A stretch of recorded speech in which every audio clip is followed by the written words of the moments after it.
Sehingga salah satu cara mempertahankan nikmat yang Allah berikan kepada kita ini adalah la in syakartum la azidannakum. Kalau kalian bersyukur atas nikmat yang sudah aku berikan, la azidannakum, akan aku tambahkan untuk kalian nikmat-nikmat itu. Pertanyaannya adalah, bagaimana cara kita mensyukuri nikmat kebangkitan anak muda yang sudah 4 tahun terakhir berjalan di Indonesia? Bagaimana cara kita menghargai nikmat Allah Subhanahu wa Ta'ala memberikan hidayah kepada kita semuanya? Dulu mungkin hanya ada 1-2 di antara para artis yang kemudian konsen di dakwah. Dulu mungkin sudah ada tapi tidak banyak para pemain bola yang kemudian hijrah dan konsen di dakwah. Dulu mungkin ada 1-2 anak-anak muda dengan tatoan yang ke masjid. Tapi sekarang itu sudah menjadi tren. Tatoan ke masjid itu bukan lagi sesuatu yang tabu. Pemain bola hijrah, terutama pemain Persib yang malam ini semuanya hadir, Masya Allah, menunjukkan sebagai bukti bahwa ini bukan lagi sekedar kebetulan, tetapi ini adalah sebuah nikmat dari Allah Subhanahu wa Ta'ala yang tidak ada harga yang bisa kita untuk menilainya. Ini artinya teman-teman, ada satu kebaikan yang harus kita jaga bersama, yang harus kita pertahankan bersama, supaya Allah Subhanahu wa Ta'ala tidak mencabut nikmat yang Allah sudah berikan kepada kita. Caranya kita bersyukur. Cara bersyukurnya kita sama-sama terus belajar memperbaiki diri. Sama-sama terus belajar dan mengajak teman-teman kita, tetangga kita, geng kita, teman ngopi kita, teman main kita, teman nongkrong kita, semuanya kita ajak untuk sama-sama mendekat ke rumah Allah Subhanahu wa Ta'ala. Itulah bentuk syukur kita. Sehingga dengan syukur kita yang seperti itu, la azidannakum, Allah bakal nambahin nikmat hijrah ini kepada bangsa Indonesia. Dan bukan tidak mungkin ada 2 misalnya atau lebih kelompok-kelompok anak muda di Indonesia yang selama ini mungkin ada gap antara satu dengan yang lain. Bukan tidak mungkin jika mereka suatu saat akan bergandengan tangan, berangkulan, berpelukan, berjuang bersama untuk membangun Indonesia. Bukan tidak mungkin, sangat mungkin. Apa buktinya Ustadz? Buktinya Allah Subhanahu wa Ta'ala mengingatkan kita di dalam surat Ali Imran yang tadi saya bacakan. Wadhkuru ni'matallahi alaikum. Coba kalian ingat nikmat Allah kepada kalian. Coba kalian ingat. Supaya apa kita ingat? Supaya kita optimis. Supaya kita tidak termakan oleh isu, supaya kita tidak termakan oleh provokasi, supaya kita tidak larut dalam satu polemik-polemik yang berkelanjutan. Kita optimis. Wadhkuru ni'matallah. Coba kalian ingat nikmat Allah kepada kalian. Idh kuntum a'daan, ketika dulu kalian bermusuh-musuhan. Siapa yang dimaksud di dalam ayat ini? Kaum Aus dan Khazraj. Belum ada kata Ansor, baru ada kabilah Aus dengan kabilah Khazraj di Madinah. Bahkan belum ada kata Madinah, baru ada kata kota Yasrib yang banyak sampah, yang kotor, yang semberawut. Di dalamnya hidup 2 kabilah yang berseteru lebih dari 100 tahun. Satu kabilah Aus, satu lagi kabilah Khazraj. Dan korbannya bukan 1-2 orang, 5, 10, 20 orang, sudah ribuan orang. Mereka bunuh-bunuhan hampir setiap hari. Mereka bacok-bacokan hampir setiap hari, tawuran hampir setiap hari, permusuhan yang diwariskan dari satu generasi ke generasi yang lain, turun-temurun. Tapi pada akhirnya, fa'allafa baina qulubikum fa'asbahtum bi ni'matihi ikhwana. Dengan seizin Allah, Allah mentaklif, Allah mengikat, Allah menyatukan hati mereka. Aus dan Khazraj. Aus dan Khazraj lebih dahsyat daripada gap yang kita rasakan di dalam kehidupan anak-anak muda zaman kita. Jauh lebih parah. Aus dan Khazraj lebih dahsyat dari semua konflik sosial yang pernah kita alami di zaman sekarang di antara anak muda. Jauh lebih parah. Tapi dengan kondisi yang separah itu, Allah bilang fa'allafa baina qulubikum. Allah menyatukan hati mereka karena Allah berkuasa untuk membolak-balikan hati hamba-hambanya. Sehingga dengan bersatunya hati, fa'asbahtum bi ni'matihi ikhwana, sehingga mereka yang dulunya a'da, bermusuh-musuhan, bunuh-bunuhan, sekarang ikhwan, sehingga mereka dikenal dengan nama bukan Aus, bukan Khazraj, tapi namanya kaum Ansor. Kaum Ansor inilah yang kemudian Allah turunkan banyak ayat memuji mereka, menghargai mereka, mengapresiasi mereka. Bahkan Allah Subhanahu wa taala kelak menjanjikan surga untuk banyak sekali dari kaum Ansor yang dulunya adalah orang-orang yang saling bermusuhan yang dikenal dengan nama Aus dan Khazraj. Yang Allah Subhanahu wa taala merekamnya dengan kalimat wadhkuru ni'matallahi 'alaikum. Ingatlah nikmat Allah kepada kalian. Siapa kalian yang dimaksud di dalam ayat ini? Secara khusus adalah para sahabat dari golongan Ansor. Secara umum adalah kaum muslimin, karena ayatnya di atas ya ayyuhalladzina amanu, wahai orang-orang yang beriman. Sehingga Allah ingin kita mengulang kembali ingatan kita tentang kisah bersatunya kaum Aus dengan kaum Khazraj. Kenapa dua kaum ini yang diambil oleh Allah sebagai adegan sejarah untuk disajikan di dalam Al-Quran? Karena permusuhan mereka itulah yang paling parah di antara permusuhan-permusuhan yang ada. Padahal kalau kita membaca sejarah Arab Jahiliyah itu sebutan untuk Arab sebelum datangnya Islam. Kisah-kisah dan adegan-adegan permusuhan itu bukan hanya terjadi di Madinah, tapi bahkan cukup banyak terjadi di kota Makkah, di Taif, di Jeddah sekarang. Dulu banyak nama-nama yang lain. Kisah permusuhan antara satu kabilah dengan kabilah yang lain itu banyak terjadi pada masa itu. Tapi kenapa Allah mengambil Aus dengan Khazraj? Karena permusuhan di antara mereka lah yang paling parah yang ada pada masa itu. Kalau kita membaca lebih detail lagi sejarah ini biar menjadi pelajaran buat kita, Allah mengatakan wadhkuru ni'matallahi 'alaikum idz kuntum a'da, ketika dulu kalian bermusuh-musuhan. Bagaimana permusuhan mereka bisa terjadi? Padahal kalau dicari tahu akar sejarahnya, Aus dengan Khazraj ini diambil dari nama dua kakak beradik dari Yaman. Jadi Aus, Khazraj adalah dua orang saudara dari Yaman yang kemudian keturunan mereka menjadi kabilah yang sangat besar. Lalu bagaimana mungkin kabilah yang pada dasarnya darah mereka itu berasal dari keturunan yang sama sampai menjadi bermusuhan yang luar biasa? Ketika kita membaca sejarah ternyata disebutkan oleh para ulama, awal dari permusuhan kaum Aus dan Khazraj itu dihembuskan oleh orang-orang Yahudi yang ada di sekitar kota Madinah. Kenapa mereka menghembuskan permusuhan di antara kaum Aus dan Khazraj? Karena mereka tidak mampu bersaing dengan orang-orang Arab Madinah dalam masalah perdagangan atau perekonomian, bisnis. Karena Aus dengan Khazraj ini kehidupan mereka rukun, akhirnya bisnis mereka berkah.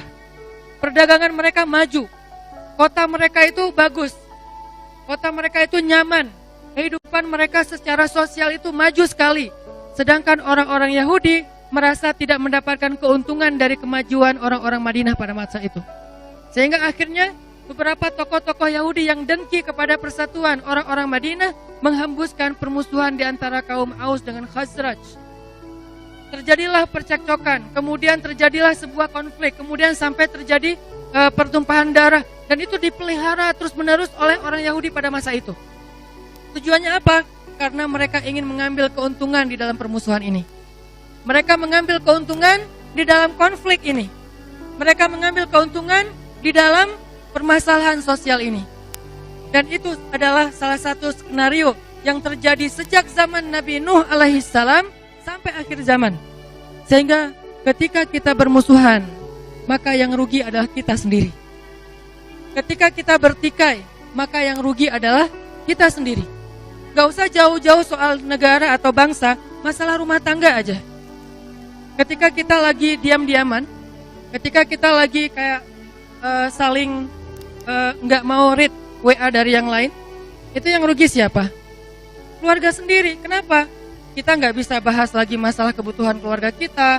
Anak pulang sekolah mau belajar apa gak bisa didampingin bareng-bareng.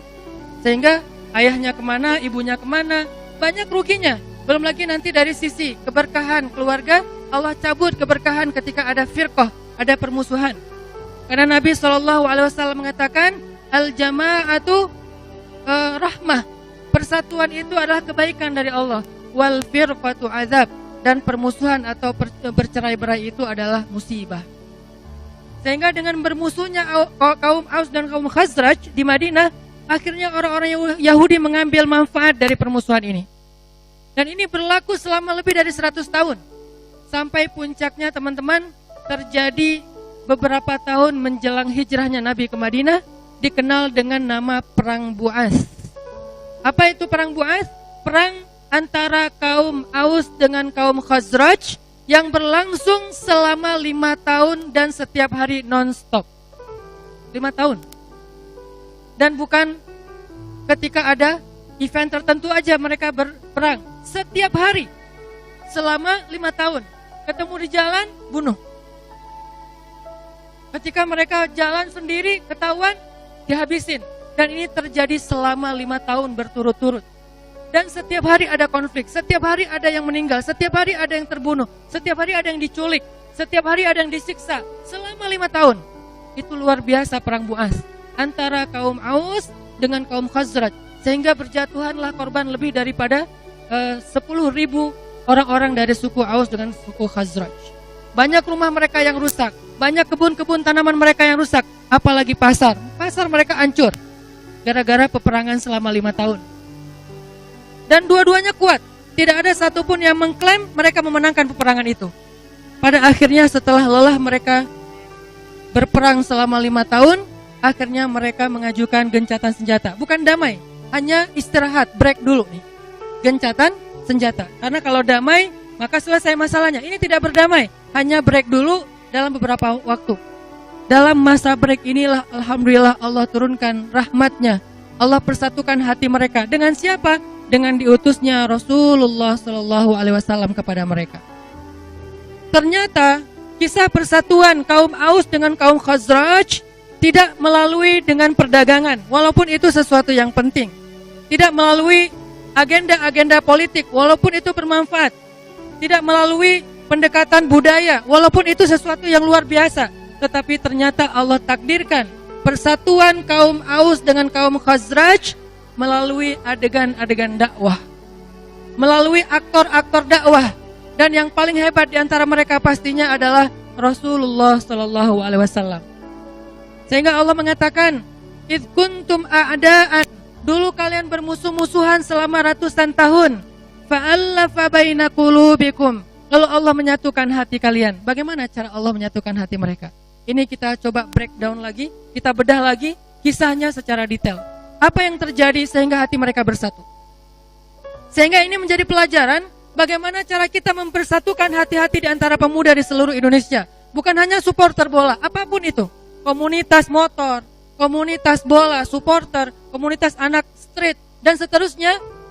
Rasulullah SAW sudah mengajarkan kepada kita cara yang sangat sederhana untuk bisa fa'allafa baina qulubikum, mentaklif, membujuk, mengikat, menyatukan hati di antara mereka. Karena istilah taklif, alaf dalam bahasa Arab artinya bisa mengikat, bisa menjilid, bisa menyatukan, bisa membujuk. Dan secara makna tafsir, semua arti dalam kalimat ini adalah benar. Sehingga kita berusaha untuk mengikatnya dengan cara membujuknya, menyatukannya dengan cara mempertemukan satu dengan yang lain. Apa yang dilakukan Nabi SAW sehingga kaum Aus dengan kaum Khazraj bisa bersatu. Fa'allafa baina qulubikum. Apa yang dilakukan Nabi? Pertama, ini adegan yang lebih kepada teknis dakwah. Pertama, Nabi mengumpulkan 12 tokoh dari kaum Aus dan kaum Khazraj. 12 tokoh. 2 dari kaum Aus, 10 dari kaum suku Khazraj. Disatukan dalam satu forum. Nabi ngajak mereka ngopi kalau bahasa sekarang. Nabi ngajak mereka ngopi, ngobrol, santai. Nabi mencari tahu apa masalah mereka. Dan Nabi punya aura akhlak yang luar biasa. Siapapun yang duduk bersama Nabi pasti betah. Nabi tidak menjudge mereka. Nabi tidak menghakimi mereka dengan neraka. Nabi tidak memarahi mereka dengan istilah-istilah yang galak. Nabi tidak mengerutkan kening mereka di hadapan mereka. Nabi tersenyum. Nabi mendengar curhat mereka, keluh kesah mereka. Nabi respect dengan semua status mereka.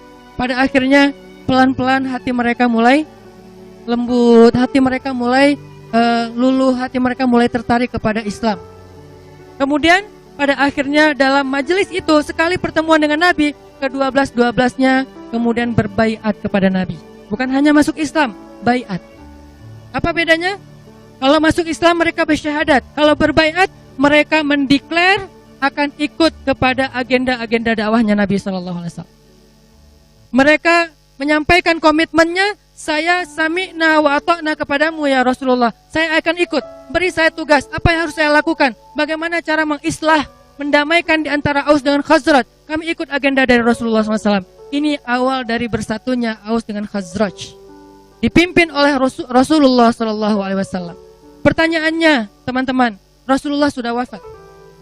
Lalu bagaimana, siapa yang akan menuntun kita dalam perdamaian, yang akan menuntun kita dalam islah, yang akan menuntun hati-hati kita biar bersatu?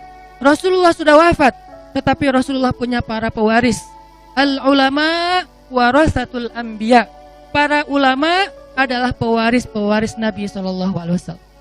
Sehingga Nabi yang dulu di zaman para sahabat menyatukan kaum Aus dan Khazraj, maka tugas itu diwariskan kepada para ulama.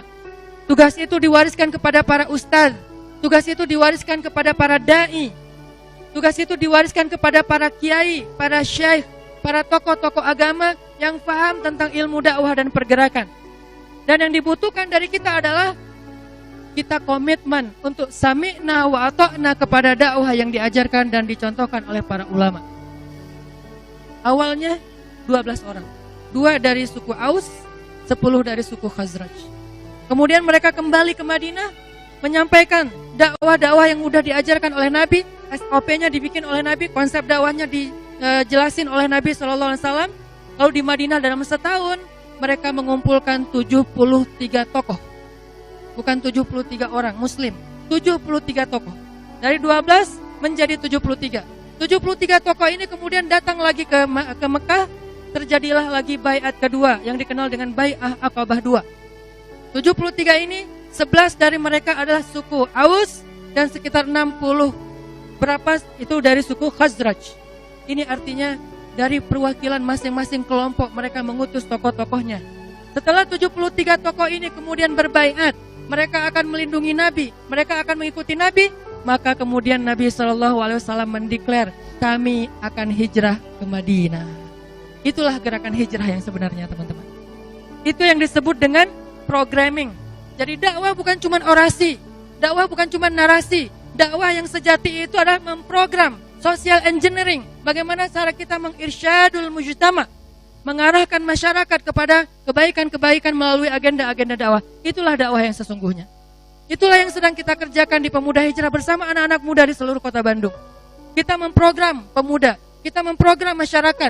Walaupun program kita nggak semuanya dipublish ke umum, karena tidak semuanya layak untuk dilihat oleh umum. Kenapa? Takutnya salah paham. Crowd event seperti ini kita publish supaya menjadi tren, supaya menjadi gema, supaya menjadi semarak di seluruh Indonesia. Tapi nanti ada program-program pengajian khusus hanya kepada para tokoh-tokoh. Kenapa kayak gitu Ustadz? Emang SOP-nya begitu. Ada materi yang diberikan secara khusus, ada materi yang diberikan secara umum. Maka saya mengajak, ayo para tokoh-tokoh anak muda yang punya pengaruh, yang punya masa. Ini bukan waktunya kita ego dan gengsi. Ini waktunya kita mengislah, memperbaiki bangsa ini bersama-sama. Nabi tidak bisa sendiri. Seandainya beliau bisa sendiri, maka beliau tidak akan membangun teamwork 12-73 itu. Karena sifat dalam dakwah Islam adalah amal jama'i, amal bersama-sama, kerjaan secara berjamaah, tidak bisa dilakukan sendiri. Kalau seandainya dakwah bisa dilakukan oleh seorang ulama, harusnya Nabi lebih dari itu. Karena kapasitas beliau lebih tinggi dari ulama. Kenapa Nabi membutuhkan tim? Karena itulah teladan untuk kita tiru. Kalau Nabi mau mengandalkan mukjizat, kalau Nabi mau mengandalkan doa saja, maka cukup Nabi berdoa, ya Allah, islahlah. Ya Allah, damaikanlah suku Aus dengan suku Khazraj. Dan doa Nabi pasti diterima oleh Allah. Lalu Allah akan mendamaikan, ujuk-ujuk tiba-tiba bangun tidur mereka, tiba-tiba hatinya udah gak ada lagi permusuhan. Bisa banget. Kenapa Allah tidak melakukan hal itu? Kalau Nabi melakukan hal itu kemudian Allah mengabulkan, maka tidak ada teladan yang bisa kita tiru dari adegan tersebut. Karena doa kita tidak seperti doa Nabi, maka kita tidak perlu berdakwah. Dan kalau kita tidak berdakwah, bagaimana mendamaikan umat? Bagaimana membimbing masyarakat. Maka Nabi SAW membentuk tim, mentarbiyah, mengkader. Dari 12 berkembang menjadi 73 dan semuanya tokoh. Dari 73 tokoh ini kemudian Nabi mendeklar kami akan hijrah ke Madinah. Mulailah proses hijrah dilakukan secara masif. Dilakukan secara bertahap. Awalnya hijrah Umar bin Khattab, kemudian hijrah beberapa sahabat yang lain, sampai puncaknya hijrah Nabi SAW. Hijrah Nabi dari Mekah ke Madinah. Orang-orang Yahudi mulai resah. Mereka kemudian bersekongkol dengan orang-orang munafik yang ada di kota Madinah untuk merusak citra Rasulullah SAW, tetapi tidak berhasil. Sampai di Madinah, program apa yang pertama dilakukan oleh Nabi SAW? Pertama, Nabi membangun masjid kedua dalam sejarah Islam. Karena masjid pertama, Masjid Quba. Masjid kedua, Masjid Nabawi. Tetapi masjid inilah yang menjadi base camp dakwah dan kaum muslimin. Nabi membangun Masjid Nabawi sebagai base camp dakwah, sebagai Islamic Center, dan sebagai pusat peradaban. Dibangun masjid. Ustadz, kalau kita masjid sudah banyak, berarti tugas kita bukan membangun masjid, memanfaatkan fasilitas masjid seperti Nabi SAW memberdayakan Masjid Nabawi. Jadikan masjid kita seperti Masjid Nabawi, bukan hanya sholatnya, bukan hanya tempat mihrab berdoanya, tetapi juga movementnya, gerakan-gerakan sosialnya dari masjid. Setelah masjid dibangun oleh Nabi, ini ada yang paling penting. Nabi melakukan program yang dikenal dengan istilah mu'akhat bainal muhajirin wal ansor. Nabi mempersaudarakan antara muhajirin dengan ansor. Itulah program yang dilakukan Nabi di Madinah di awal-awal beliau ke Madinah. Mu'akhat, ta'akhi, mempersaudarakan antara orang-orang Madinah, Aus dengan Khazraj secara resmi. Tidak ada lagi permusuhan. Tidak ada lagi pembunuhan, tidak ada lagi konflik, tidak ada lagi kedengkian. Ansor, kalian Ansor sekarang kata Nabi. Kalian Ansor. Apa arti Ansor? Yang menolong. Apa arti Ansor? Para penolong. Yang membantu, yang mensupport, itulah Ansor. Maksudnya apa? Mereka yang tadinya sibuk dengan peperangan, maka Nabi SAW memberikan mereka tugas lain yang lebih mulia. Sibuk dengan kegiatan-kegiatan sosial. Itulah Ansor. Dari fokusnya permusuhan, yel-yelnya adalah yel-yel permusuhan, nyanyiannya adalah nyanyian permusuhan. Kalau teman-teman baca sejarah bahasa Arab, di dalam sejarah bahasa Arab itu ada istilah syair jahiliyah. Ada istilah syair-syair jahiliyah. Apa syair jahiliyah? Mereka menulis syair, kalau sekarang tuh kayak lirik lagu, atau kayak caption di sosial media, atau kayak semacam puisi bagi para sastrawan, atau semacam tulisan-tulisan yang ditempel di tembok-tembok kayak grafiti atau mural atau segala macam, semua dengan tema permusuhan. Di mana-mana mereka membaca tentang permusuhan. Yel-yelnya permusuhan, lagu yang dinyanyikannya permusuhan, syair-syair yang dibacakan di pasar-pasar mereka permusuhan. Perlombaan syair yang paling bermusuhan itulah yang juara syairnya. Yang paling bold isi permusuhannya, dialah juaranya. Kemudian mereka bikin kontes-kontes syair yang luar biasa. Kemudian mereka bikin perform orang-orang yang musik dengan lagu-lagu permusuhan yang luar biasa. Sosial media mereka adalah para penyair dan para seniman. Itulah sosial media mereka. Sehingga permusuhan ini dijaga terus-terusan, dipupuk terus-terusan, lalu diganti oleh Nabi dengan bahasa Ansor. Ukhuwah. Ayatnya, ya ayyuhalladzina amanu la yaskhar qaumun min qaum asa ayyakunu khairam minhum. Wahai orang yang beriman, janganlah suatu kelompok mencela kelompok yang lain, karena bisa jadi yang dicela lebih baik daripada yang mencela. Ini syair Islam.